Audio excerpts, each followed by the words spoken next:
지금 서구 자동차 업체들이 지는 해고 오히려 중국 시장 쪽 기업들이 뜨는 해라고 하는데 이 승리가 주는 교훈이 뭐가 있을까요?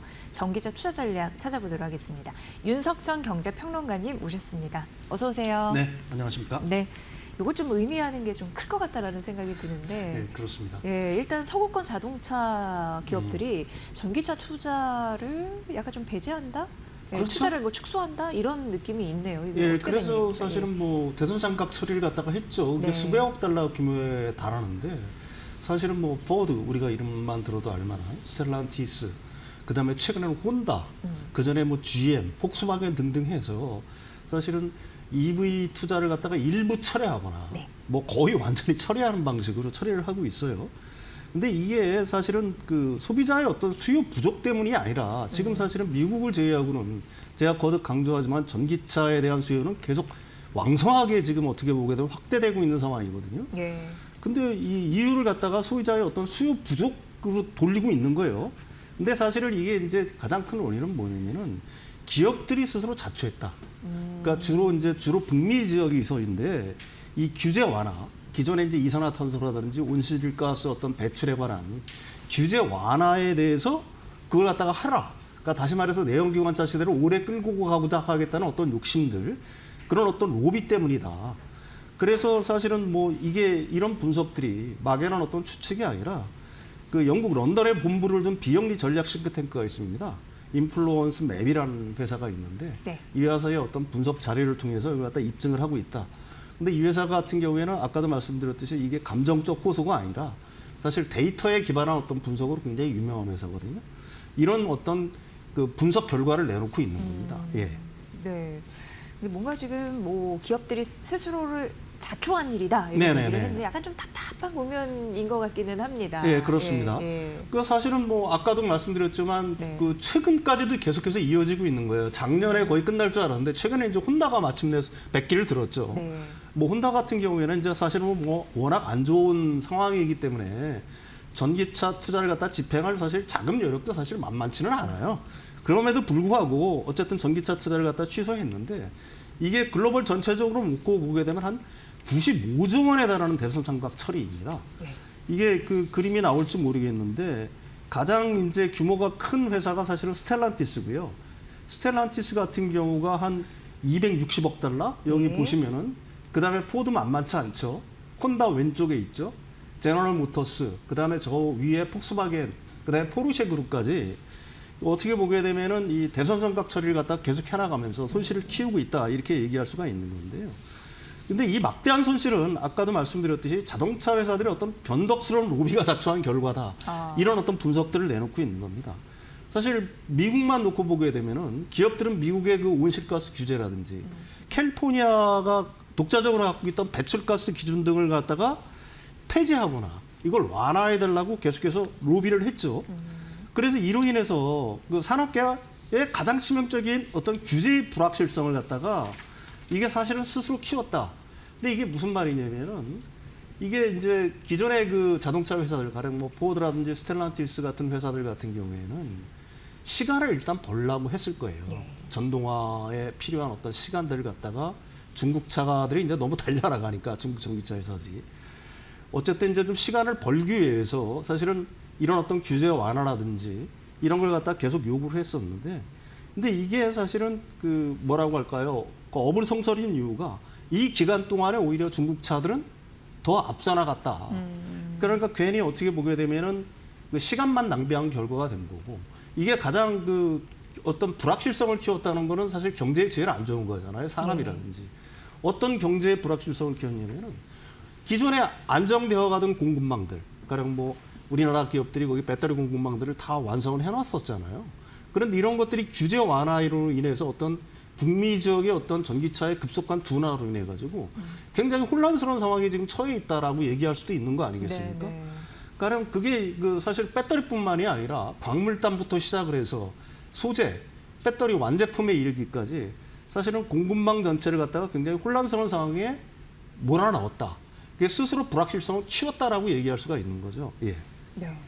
그러니까 어떻게 보면 이제 기업과 로비 단체 말씀해 주셨지만 앞뒤가 좀 안 맞는 그런 그렇죠. 행태를 지속적으로 보이는 네네. 그러니까 결과적으로 답답한 결과를 낳을 수밖에 없는 네네네. 그런 연결고리가 있는 거네요. 이게 사실은 그 미국의 그 오바마 때부터 거슬러 올라가는 겁니다. 오바마 행정부에서는 네. 환경 규제를 굉장히 강화했죠. 그러니까 그때는 이제 전기차에 줄을 섰다가 그다음에 트럼프 일기가 되면서 확 후퇴를 하니까 또 내연기관차에 줄을 섰다가 그다음에 바이든 행정부가 들어왔었는데 이때는 또 전기차에 줄을 섰다가 그다음에 다시 트럼프 2기가 되니까 어떻게 됐었죠? 다시 내연기관차로 회귀하는 형태를 사실은 보였거든요. 원래 개별 어떤 기업들 입장을 놓고 보게 되면 가령 뭐 혼다라든지 포드라든지 테슬라 같은 기업 같은 경우에는 환경 규제 폐지가 이게 사실은 반대를 했었어요. 왜 그러냐면 자신들의 어떤 장기적 경쟁력이라든지 혁신에 악영향을 미친다고 맨 처음엔 경고를 했었습니다. 근데 이들이 속해 있는 그 로비 단체라고 얘기할 수가 있겠죠. 자동차 혁신연합이라는 회사가 그 단체가 있습니다. AAI라는 어떤 단체인데 이 단체는 입장을 완전히 바꾸고 규제 완화나 폐지에 반대를 하지 않는 입장을 갖다 취한 거죠.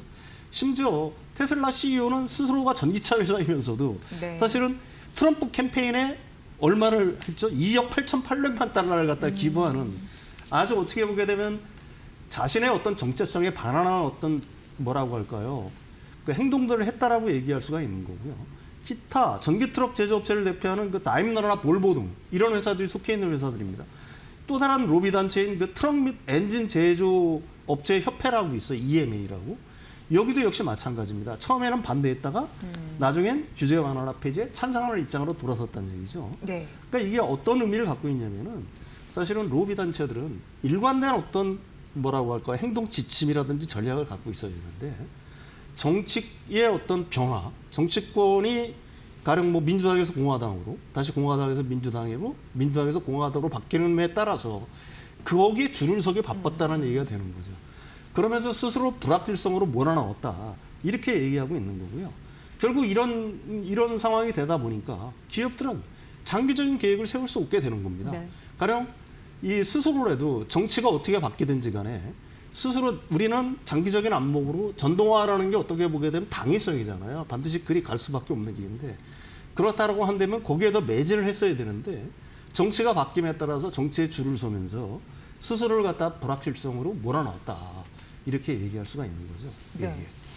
그렇게 차츰차츰 연결이 되다 보니까 중국은 약진을 하고 미국은 어떻게 보면은 몰락을 하고 그렇죠. 자동차 시장에서 그 위상이 어떻게 보면은 대역전되지 않았나 이런 생각이 그렇습니다. 들기도 하는데요. 예. 이게 지금 어떻게 보게 되면 세계 자동차 시장의 패권은 중국이 거의 장악했다라고 얘기할 수가 있는 거죠. 여기에는 물론 착시 현상이 있을 수 있습니다.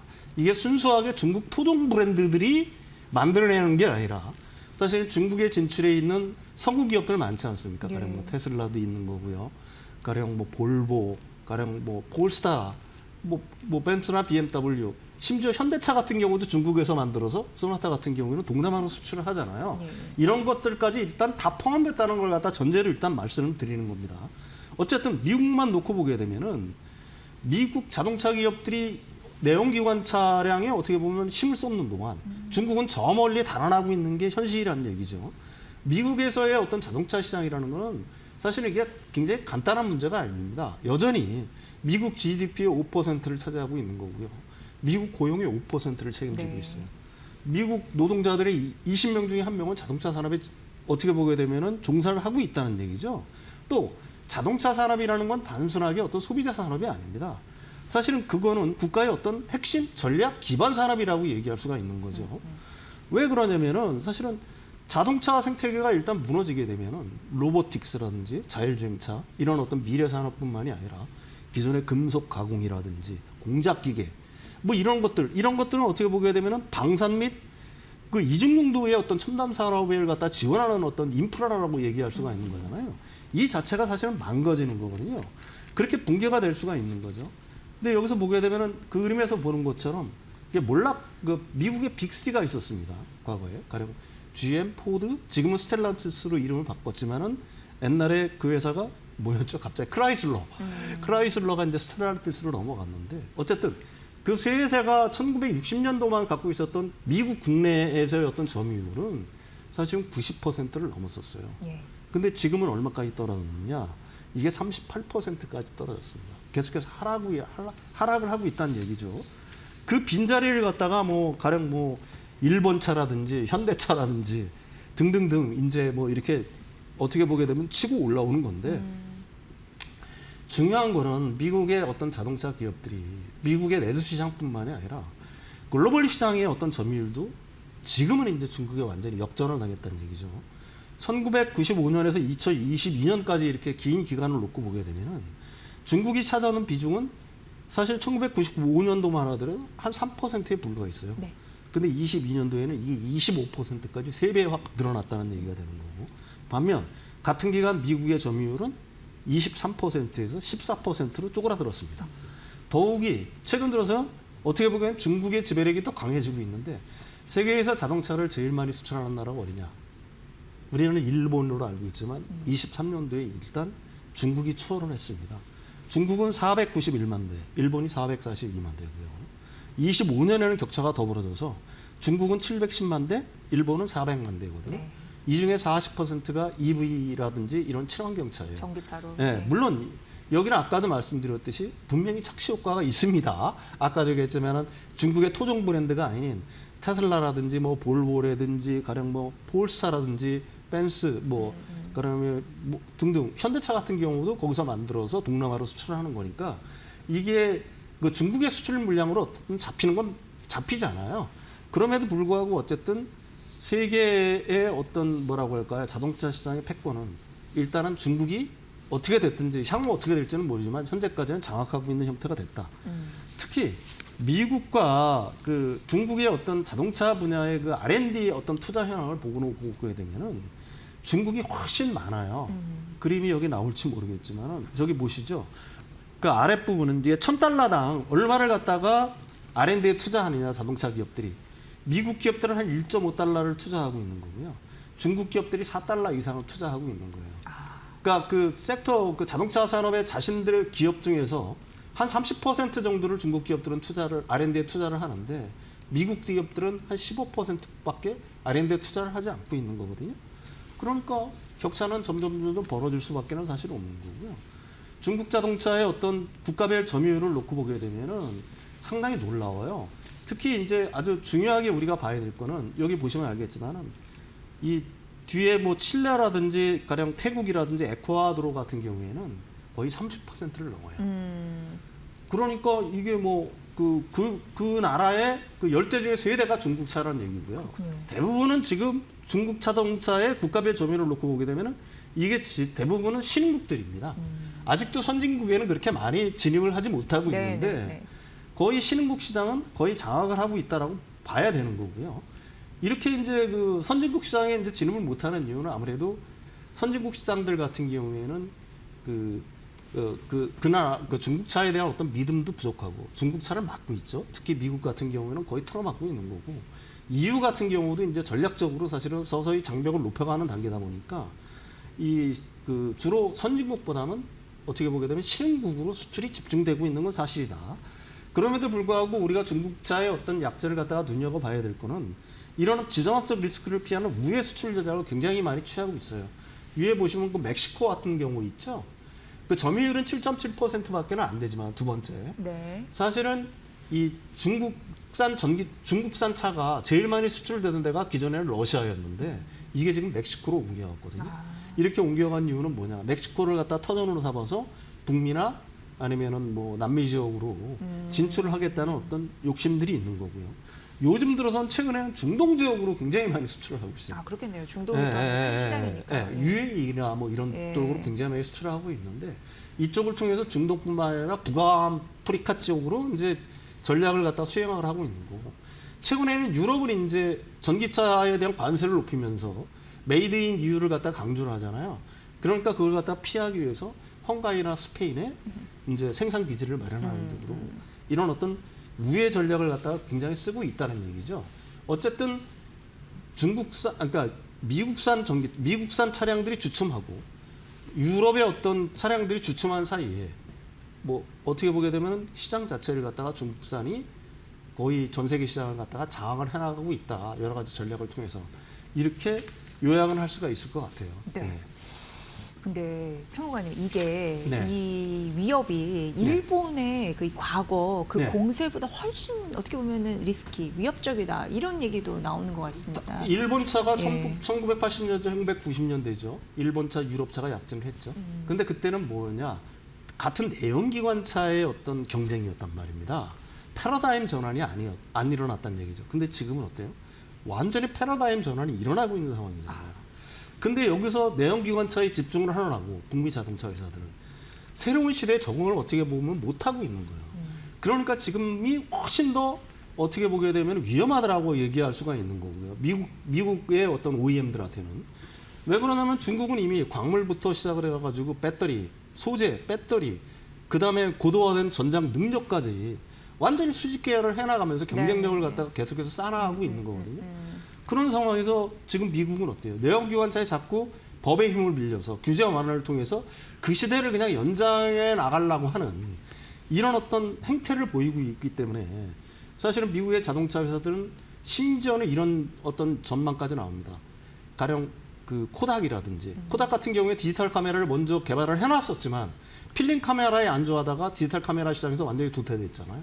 노키아 역시 마찬가지죠. 그 피처폰에서 굉장히 강한 어떤 위상을 장악하다가 사실은 이게 지금 모바일폰, 지금 인터넷이 되는 이 휴대폰 시장에 적응을 못하면서 완전히 도태하지 않았습니까? 그런 똑같은 일이 그 미국의 자동차 OEM들한테 얼마든지 발생할 수 있다. 뭐 이렇게 이제 얘기를 하고 있는 거죠. 예. 네. 평론가님의 말씀을 잘 들어보니까 어쨌든 그 시장에서 이기려면 남 배 아파서 하지 말고 정말 관심과 열정을 기울일 수밖에 없는구나 이런 생각이 들었습니다. 네, 그렇습니다. 예, 사실은 이게 이제 뭐 미국은 IRA라든지 유럽은 IAA를 통해서 중국산 전기차를 갖다가 중국산 자동차를 얼마 전에 막으려고 하는데 이건 일시적인 효과는 있을 거예요. 그렇지만 근본적인 체질 개선을 하지 않으면 다시 말해서 정부의 일관된 정책, 그 다음에 정부의 정책이 사실 어떻게 바뀌든지 간에 우리가 마땅히 나가야 될 미래 산업이 전기차라고 전동화라고 한다면 그 길에 매진하는 것만이 사실은 지금 약간 좀 어렵더라도 사실은 미래 경쟁력을 가질 수 있다. 이게 지금까지 역사가 보내주는 혁신을 게을리하다가는 도태될 수밖에 없다라는 그 어떤 역사의 경험들이 말해주고 있다. 따라서 그 거듭 말씀드리지만 전동화라는 건 피할 수 없는 대세고 네. 여기서 지금 물러나고 있다는 얘기 자체는 스스로 경쟁력을 잃어가는 행위다. 이렇게 판단을 갖다가 할 수밖에 없다. 이런 말씀을 드리는 겁니다. 네. 예. 미국이 추락하고 중국은 어쨌든 좀 치고 올라가고 중국은 그 생태계 밸류 체인을 구축하면서 밀어붙이고 있는 거잖아요. 예, 그렇습니다. 근데 사실 예, 예. 이게 굉장히 AI 첨단 산업일수록 더 심화되는데 그렇죠. 이런 부분에서도 중국을 좀 살펴볼 이유가 또 있겠습니다. 그렇습니다. 지금 내연기관차를 기존에 만들던 OEM들은 이런 부분을 좀 명심을 해야 될 것 같아요. 패러다임 전환이 일어나는 거고 네. 거기에 적응을 못하면 적자 생존의 원칙에 따라서 적응을 못하면 도태될 수밖에 없다. 그게 사실은 인류가 지금까지 쌓아온 경험 아니겠습니까? 네. 예, 예. 그 산업에서 우리는 투자의 맥을 좀 잘 짚어야 될 것 같습니다. 항상 2차 전지 배터리 이런 쪽으로 워낙 좀 잘해주시니까 앞으로도 좋은 소식 좀 부탁드리고요. 윤석천 경제평론가의 분석으로 들으셨습니다. 고맙습니다.